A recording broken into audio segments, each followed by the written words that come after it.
You are listening to Scott H. Silverman's Happy Hour, a podcast released on the first 3 Wednesdays of the month. Family crisis, relationship crisis, addiction crisis, no two crisis situations are the same. They vary by family, individual, and relationship.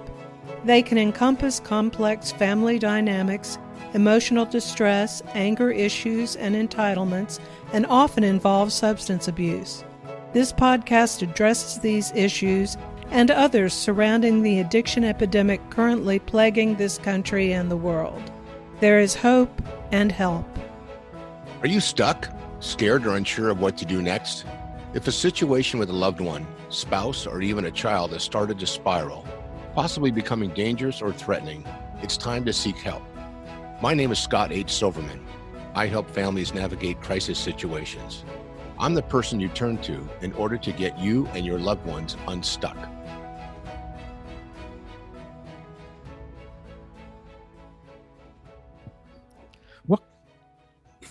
Welcome back to the show. This is Scott H. Silverman's Happy Hour. I'm Michael Glenn Moore, Scott's co-host. Scott, we have a guest today who has a lot to say. So why don't we skip the small talk and jump right in? Well, thank you, Michael. What a nice way of saying, shut up, Scott. Let's get going. I like that. It's starting to sound more and more like my wife, which means we're getting closer and closer in our relationship. So anyway, it's Scott H. Silverman. Again, I want to give you my phone number, 619-993-2738, 619-993-2738. Please call or text anytime you hear a message you think that might be helpful, or you have questions, or you need some support with navigating, or anything that we can do to help you and your family get your loved one to the highest and best level of care possible. So Mike and I were talking before we started, and we both had a pretty solid week. We're relatively healthy, and the world's in a weird place, but I think it's heading in hopefully a positive direction. So today we have a gentleman who I actually reached out to on LinkedIn. He had a very interesting story, and I called him and we chatted, and it was stunning to me, the information and the experience and the science and the evidence that he has, and you'll hear about that as we go forward. So let me just read a quick bio about Patrick Moore, because he's took the time to put it in print, and hopefully it's still contemporized. So Pat is a licensed professional counselor, creator of the Motivational Assessment Prevention Program, MAP, M-A-P-P, author of PREHAB, P-R-E-H-A-B. That's his book, and I have a copy of it, and he'll talk about it. Leveraging perception to end substance abuse, the MAP model has produced results at colleges, high schools in the Atlanta, Georgia area.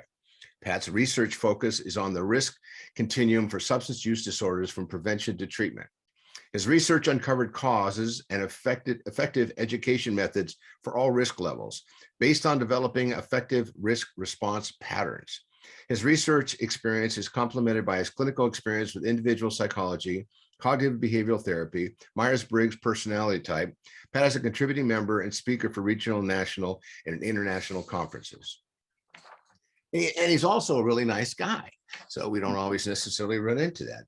So Patrick, with that, I just, as Michael said, let's just jump into it. So tell us a little bit about you, a little bit about your book, and then I've got some questions that I want to ask you, and then we'll kind of free flow and see where this takes us. And I'm very excited about hearing PREHAB, leveraging perception to end substance abuse. Patrick Moore. Thank you, Michael. Thank you, Scott. Appreciate the opportunity. I look forward to this very much. PREHAB, the title kind of sums up my last 10 or 15 years. I got the opportunity to, first of all, I'm a recovered person, and people in recovery know what that means.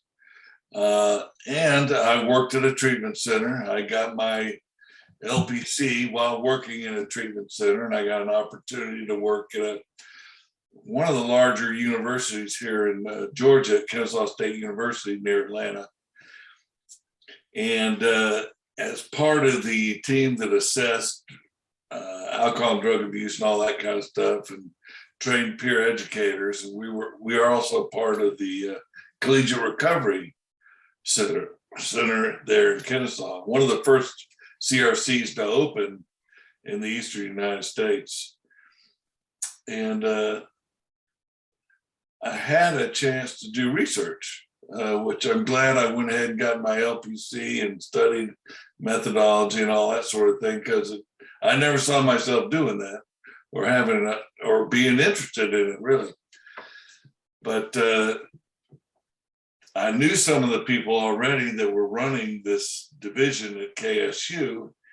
They had worked with me at the treatment center, and they're using some of my models in the prevention classes, which I was like, well, that's a great idea.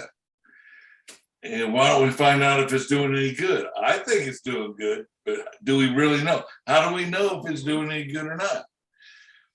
And we started using these rehab models, and I got lucky and found a measurement, and and then it's a blur after that, because I just got over my eyeballs in research, and it took me, I had to write the book in order to figure out what it is I discovered. I had run past all the help I could get at KSU and anywhere else. Everybody would look at my research and say, well, you found something, but we don't know what it is. And I had to, I knew there was a mistake in my research somewhere. And all we did really was show the treatment models, kind of like Joe and Charlie models, the disease model, the model out of page XXVIV or XX, VIV in the doctor's opinion. These kinds of models that you might pay $50,000 to learn in treatment. We'll just tell you for free in your freshman orientation classes at KSU. They're very informative. Most people don't really know what addiction is or looks like, or what to do about it and all that sort of thing. And there are some models that condense this. And one of them is the mental obsession physical allergy model. We kind of started there. And as I did my research, I stumbled across some of this affective risk research stuff, kind of the things, what are the factors that are responsible to explain the things we do, especially the crazy things we do. And it turns out human beings are, according to Kahneman and Slovic and these guys that started all this research on the risk response system, they found out human beings are not rational. We knew that already, but we don't treat each other that way. And it doesn't mean that all these people, this research, it's kind of a good thing. We're fast. Human beings are very, very, very fast. We put together patterns really quickly. It's part of the evolutionary psychology idea. We don't wait around to form committees to do a statistical analysis of if that's a tiger behind that tree over there or not. You got to know. The thoughtful people, the slow people, weeded out a long time ago. I enjoyed doing some of these podcasts. Some of the guys will say, well, I was diagnosed as ADD. And it's like that all humans look ADD to me. To me, that's part of human nature. Our ability to do multiple things at once and have a short attention span, but know what to pay attention to is why we're still here and the others are not. So you take those kinds of ideas and you start to pair them with what we have as treatment models, why alcoholism happens and why it's hard to deal with it, what you have to change. It's a physical problem and a mental problem. And you have to change the way you think. Well, nobody has a measurement for that. Everybody measures and assesses in terms of quantity, frequency, consequences, and that sort of thing. These are known as symptoms. All these measurements are symptoms. We make them and we study them and research them because they're measurable. They're easy to collect. The data's already there. I just have to ask the question. You understand? So with prehab, it's a little different. We just give them a model and say, here's what happens at stage 0, stage 1, stage 2, stage 3, stage 4. And out of those 5 stages, if you count 0 as a stage, through 4 is 5 stages, you can see mental and physical progression along with risk response factors that pile up, work together, and become extraordinarily powerful. So powerful that it will end in death. and with the, it's like the pilot. You know what a death spiral is? You know what that with the pilot? When you start paying attention to something else, if you're flying a little sideways, if you make a turn like at the beach and you're going back to look at the porpoises and you forget what you're doing, and all of a sudden you see the sand rushing up at your face, you pull up. Your instincts say, pull up, because you don't want to do a 90-mile-an-hour, hole in the ground there. Well, what you got to do if you're a real pilot, you got to level your wings. You got to go from here to here and then pull up. That's why pilots will sometimes fly straight to the ground. That's fear. Well, that's the same kind of stuff that happens in addiction. I don't even call it addiction anymore. To me, it's just mistaking a dependent risk response pattern for a autonomous risk response pattern. I was glad to hear you mention the word autonomy, Scott, because that's what we're shooting for. That's, as a counselor, that's the number one ethic we're shooting for. We need our clients, we're trying to get them to be autonomous. If they're dependent on me, I've done something terribly wrong. So that's what we're looking for. How do you arm people with the facts, the right facts, in such a way that they don't have to experience symptoms in order to change, measure that change, and then compare it to a control group. And I'll say the last thing so y'all can ask some questions here, because I know I'm doing the fire hose thing now. I use as a control group the percentages of risk that the World Health Organization publishes using a tool called audit. Audit is the accepted, reliable and valid tool for what risk you are at for alcoholism. Does this not for just alcoholism, but it's used for that. And what they found out over many countries with many different ages and all kinds of different scenarios is the same thing over and over again. Most people are never going to experience addiction. 75% are low risk for addiction. There's going to be 20% that could be addicted and that will explore some level of addiction. And a lot of them do get well. Some of them die. Some of them don't. Most of them don't, I'd say. And then 5% are going to experience, 5% of the population will experience severe addiction of one kind or another. That's exactly what we found out with freshman college students. 75% are low risk. Now, oddly enough, more of the low risk people die on a college campus than all the high risk and severe risk put together, because they're amateurs. They get caught up in the acute accidents. Alcohol poisoning happens to amateurs, not to alcoholics. You understand? So the accidents and the alcohol overdoses and any other kind of overdose happens to the amateurs in the first couple of months at college. So we kept getting those exact same parameters back through my measurement, which is in the book. It's called the temporal assessment variable. And it's a nice story. I have a story about how it works. It's very simple, but it works very well. So here's the thing. We'll find 20% of those students that are at risk in a 45-minute presentation. We do a slideshow or a movie. And at the end of the movie or slideshow, we say, what risk were you at? What risk are you at? What risk will you be at? That way I have data over time from one intervention. And they get to see and recalibrate their own risk level. And I can see how they recalibrate it, because they'll say the 20% will look like this. They'll say, well, I was in high school, I was stage 2. I came to college and I decided that I might need to experiment a little bit more. Now I am at stage 3. I'd like to be at stage 0. So I'll get a 230. That's an intervention.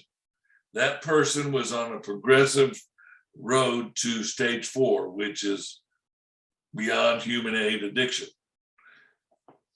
How many of those will get? 20%. Then we'll get 75% that are 000 or 010 or 111 or something like that. And then we'll get the 5% that aren't necessarily 4s, but they'll take all the information I give them and say, well, you know what? I was a 3, I am a 2, and I'd like to stay a 2. That person believes he can control what he's in the middle of. And that person is going to go on to stage 3 again, and may have to do stage 3 a couple of times, and eventually we'll hit stage 4. But now he has knowledge about it. Now he can't argue with anybody else. He's got to argue with himself now. We've introduced ambivalence where there was no ambivalence before for that kind of person. We'll see him later. We slowed him down, which is all we want to do. And with the other ones, we get a lot of 101s or 010s or 020s, things like that. People that haven't even felt the first nip of the ringer. So that's the kind of evidence we stack up, over thousands of students. And it's very, very, very consistent. Extremely consistent. It's like 0.99999 consistent. So, got any questions? A couple. That's a lot of information. I love the fire hose analogy. That's the way I like to live my life as well. Well, it's interesting. I like the way you use the analogy of the amateur and the alcoholic, because when Whitney Houston overdosed and died, I think it was Dr. Drew who, went on the news for 3 days. He was angry and upset, and he said, we have been seeing people for decades who party and drink and shoot heroin and they don't overdose. And when you're mixing different things, the body doesn't react well to that. And, he wasn't clear, I think, in what he was trying to say, other than that this trend of overdosing was really changing now, or new now. And then, of course, there's this new young person who, to your point, no matter what level they're at a college campus, they go to a party, they take a pill, not unbeknownst to them, that's, cut with fentanyl, and they overdose and die. I mean, I don't even know if you'd call that an amateur. What would you call that? Because that's an accident, right? First mistake is their last mistake. That's an accident. Yeah. So, when parents ask me, what do I do? What information can I give my child? How do I prevent this from happening? And, I just was on a family yesterday, and mom wants to go to treatment for her son. I mean, it's like, that's not going to work, mom. So, any information that we can help give, our viewers, we want to do that. So I do have a couple questions. Thank you for giving me an opportunity to ask them, because they're actually your questions. So why do substance use disorders continue? Why isn't the education that we're getting, or the information highway that we're seeing, or the morbidity rate, or the negative news? I mean, here I'm in San Diego. Our overdose rate is up over 400% from a year ago. DUIs are higher than they've ever been per month this year alone. And we're seeing the mental health issues. We're seeing suicide rates increase. So why do these things continue? And why isn't the information that we have out there influencing even the amateurs or the alcoholics, using your words and your opinion? Here's the answer. And this is what I'll do the rest of my life, just because of that kind of question. Because I was asking myself the same question. What I discovered, you have to know what the problem is, right? It's just like, I love the Billy Bean story and the Moneyball story, and they sitting around with all the guys trying to work out this baseball strategy thing. And it's like, stop, you don't even know what the problem is. Everybody says, well, I know what the problem is. What's the problem? Then whatever they say is, nope, not the problem. So you got to understand what the problem is. The problem is not drugs. Drugs are not the problem. They are a symptom of the problem. Everybody in recovery learns the first thing they learn that drugs are the solution. It's not the problem. That's something else is going on. What is it? And in recovery, nobody cares because you're just trying to change. If the cause does not matter, you've already crossed the line. That day's boat sailed. It doesn't matter. You're just into recovery now. You just change everything. Well, the idea is, and I learned in my master's level class that Adler was the guy who I was attracted to. I don't know if you ever heard of Alfred Adler, but he's the guy that came up with the inferiority complex, and it has a very, very simple model. We're born small, we grow, and you're either going to grow in a useful direction or a useless direction in the story. That's the whole model. But if you're aware, you can take your own inventory in that simple model, you have self-control. You can't control anything else. But if you don't have self-control, then it's wherever the river's going to take you. So the short way to say that is humans are brilliant perceivers, not very good interpreters. That's why anybody can be an alcoholic, and that's why it continues, and that's why it gets worse. It's a terrible thing to be dependent and believe you're autonomous, but that's how it works. And that's why people fall into this. They can't see it. You can't, you got to understand exactly what it is, measure it, show it to them, and they have to see it for them to understand it. That's the breakthrough. So that's why it continues. We're studying and measuring the wrong things. We have to look at the risk response patterns. Are they headed in a dependent direction or a autonomous direction? And the way you tell is in the I give you I get the stage measurement, and then we give you a pattern measurement. So we're measuring two things, and that'll tell you early on if you're using some of your risk response factors that essentially are going to do two things. That autonomous people learn how to habituate. That's one of the risk response superpowers. They learn how to habituate in stage 0, which is very high benefit, low risk. That's where they form their habits. The others, like myself, formed very, very high risk habits that were very, very low benefit. But it didn't seem that way to me. It didn't feel that way to me. Everybody else knew, I did not. And when I was attacked, treatment, when they attempted to talk sense to me, I couldn't understand their logic because I was doing the best I could with what I had. I didn't know I had a pattern that could be adjusted very easily. All I had to do was learn how to try new stuff. And if I could sustain it in a high benefit way, habituate it. If I can't, let it go right then. But I don't want to let it go. I thought I could make it work. That's the arrogance of human ego, I was going to make it work. It's interesting that analogy attacks in rehab. It's almost like, I was thinking when you said that, almost like the war on drugs. We've got this war on drugs, and it continues to get worse no matter what we seem to throw at the battle, so to speak, to your point about what is the symptom and what is the actual problem. So tell us, who's at risk, Patrick? Who is at risk? Everybody's at risk. Anybody could mistake a dependent pattern for an autonomous pattern. We all are going to go through trauma. We're all going to have coping skill changes. We're all going to have issues in life. We're all going to run into challenges and difficulties. And most people are going to deal with them in an autonomous way, and they'll realize it's not always going to be this way, and they live through it, they become better for it. Okay.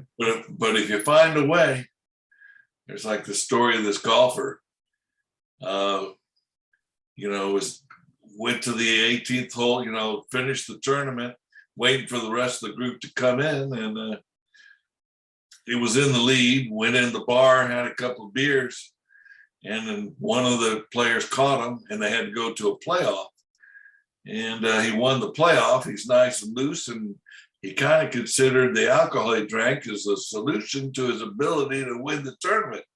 And 20 years later, after making a wreck of everybody's life he ever ran into, he realized that was the worst day in his life, because he thought he found something when in fact something found him. And he didn't know. He was not armed with the facts. We don't arm anybody with the facts. We wait till treatment and then arm them with the facts. It's backwards. That's why it gets worse, not better. If we cured every single case of addiction today, nothing would change tomorrow. You understand? Because they're in line. They've been working on their dependence for years. And tomorrow they showed up full-blown opioid addicts. And people are like, how did this happen? Right. Well, and of course, the model of the disease is it's a disease of denial. And, they call it, and the disease of the inability to feel feelings. And when you get, and you get that label going and you hang on to that, it's like, well, gee whiz, that's my sword, don't take my sword from me. Exactly. And they're right. But they don't know that there's another way to be, the factors are identical. It's just the patterns that are different. So right. I can run down the list of factors, and it doesn't help them because they have all the factors. They know they have them. And it's just me not being able to recognize them in them. That's why treatment is a little spotty and prevention is a complete failure. Yeah.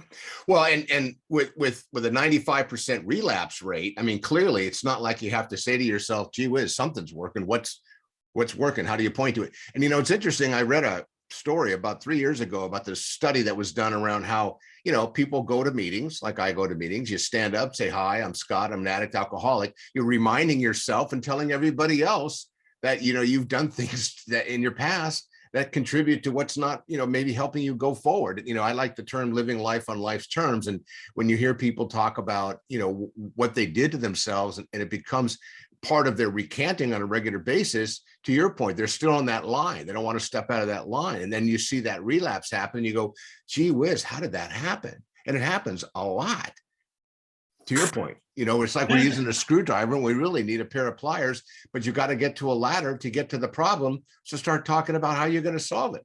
Well, waiting for symptoms to diagnose addiction is very bad medicine, period. Yeah. End of story. It's wrong.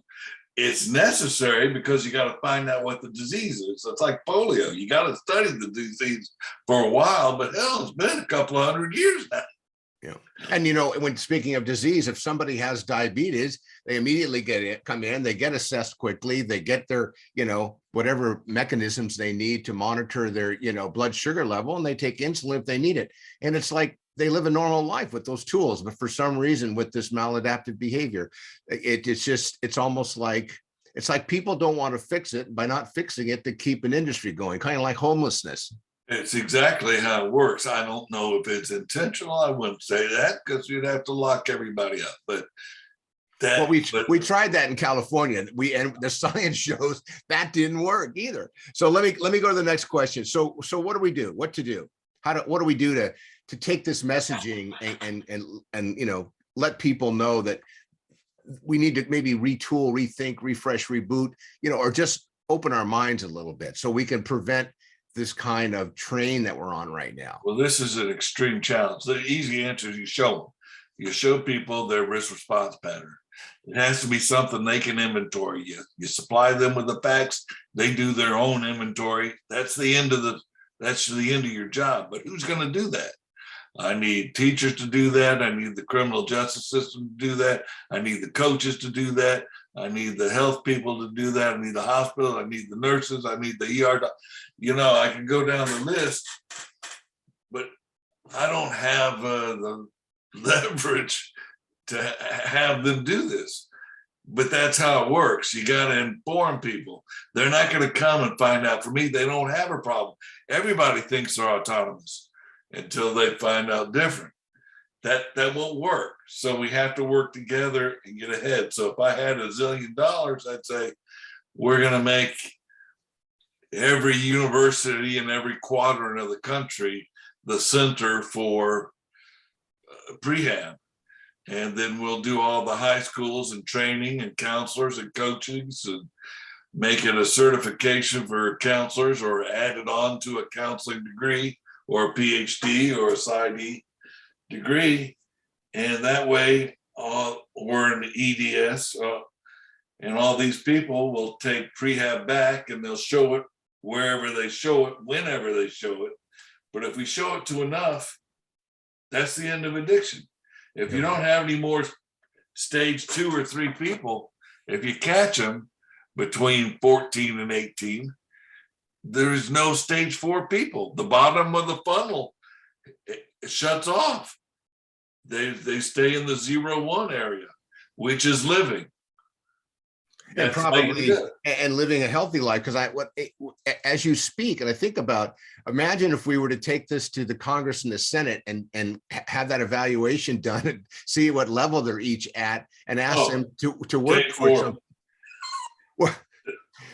Well, yeah, because you've got enough information. But imagine if by using reflective thinking and holding up a mirror, we could say, if you were able to, Obama spoke today. He's out, advocating for, West Virginia, going to Jersey. But he said something very interesting, I thought, today. He says, we as leaders in politics, we're not going to change everything. But if we're heading in a better direction and we get more kids back in school and we get more healthy people and we get rid of this COVID and we can work together to solve problems, we're going to make real change. But it's not going to be perfect. And, it seems like, watching what's going on right now in the White House with this back and forth stuff, where they're looking for a perfect budget with a perfect plan where everybody gets everything they want. And I don't think that exists, and as you talk about it, how do we, because I think this formula, Pat, I think it can be woven into a lot of different ways. I mean, relationships, communication skills, how we as a society, look at our problems and see them as opportunities to create change and help people. Hey, Scott, affective risk response methods are used every day by corporate America and communication people and politicians and pilots. They understand the danger of thinking something is going right when it's not. That's why this stuff is used a lot. Target knows how to, the big store. Sure. They'll know if you're pregnant before you do, just by watching your credit card activity. And if they can get you to be a customer in the middle of your pregnancy, when your life is changing and you're noticing everything in a different way, you'll be a customer for life at Target. That's a one way to use this. I would rather use it to prevent addiction in the first place. Right. So it's being used right now by corporate America. And you look at some of these multi-billion-dollar companies, they've figured it out and they've got you on the train. And, and I got to tell you, probably Trump's one of the best magicians we've seen in a long time. Look what he's done with 70 He uses million. fear all the time. Turns out fear is not cognition, and fear is not just a feeling. Fear comes from the affective risk response system. And people like Trump understand this very well and they use it. And I got to tell you, I'm not even sure he understands it personally. I just think he's very good at it, which means he's organically got this skill or this tool, and he's seen it work and he knows how to work it. So yes, he may be doing it on purpose, but sometimes it seems like it just comes out of him like perspiration. It's organic. It's a process, and he gets it done and he sees the results. He goes, I want more of that. I'm going to get more of that. He's just a dependent person. When you're dependent for 40 or 50 years, you get good at it if you don't die. If you have enough resources, spread the disease a long, long way. Okay, so a couple of things. One more question that I want you to give your information out. If you had a magic wand, what would you do with it? If I had a magic wand, I would make prehab part of every high school and college orientation and health class, and every drug and DUI court, and all of the principles with it which are all in the book. And it's a short video. Anybody can watch the video. It's at prehabmap.com. And there's more than one video, so you can see the intro and it goes on and on. But there's this one thing I tell you before we leave called paranoia. Now we know stage 4 paranoia. That's why change is hard. I don't call it denial anymore. It's not denial. It's just destructive paranoia. It's I know what's going on and you have no idea, so I cannot. I'll listen to you, and I'll use you, but I can't work with you. I hear that every day from families. And I just had a call last night with the whole family. The mom has one, and they all said it. They all said the same thing, different ways. It was amazing. It's just show them the fit. Tell them say you got 45 minutes. You want to know how this works? Go look at prehab. The other end of that is constructive paranoia. And that's what autonomous people learn to have. And they're just things that they do not have to try out. They will die before they do something stupid. It's just the way they are. It's not emotional. There's no fear. It's the power of a decision and understanding where you're at and choices that you make. Yeah. And that's a beautiful thing. Yeah. So the same things can be used. It's just use them in an autonomous pattern. It's not that hard. It sounds simple with the way you explain it. So anyway, thanks, Pat, for all that. Michael, you always get to ask the best question. What do you got today? Well, actually, Scott, I want to kind of use you as part of this question. You've got Patrick's book, Prehab, right in front of you. If you could open that to a random page, pick the first full paragraph and read the first sentence, and then we'll have Patrick respond. Okay. This is chapter 8, find your risk levels and understand theirs. Stages in a model like a compass help us navigate. Stages over time tell us where we were, where we are, where we are going. This informs us how far and how fast we have traveled. Information is leverage. When combined with useful action over time, judgment develops. Autonomy is the result. Gather some information, use the map assessment below. Well, that's the whole program. You should have read that. You should have started with that. That's what I discovered. Funny, I flipped it and chapter 8 popped up, and I haven't really gone through the book. I mean, the autonomy piece, and do me a favor. I'm sorry, Michael, but when you give a definition of autonomy, well, in a simple way, what does that mean? Sure. Autonomy is able to make an uncoerced decision based on your own principles and experience. It's the opposite of dependence. Dependence is being a slave. You don't get to make your own choices. Autonomous is the ability to have choices.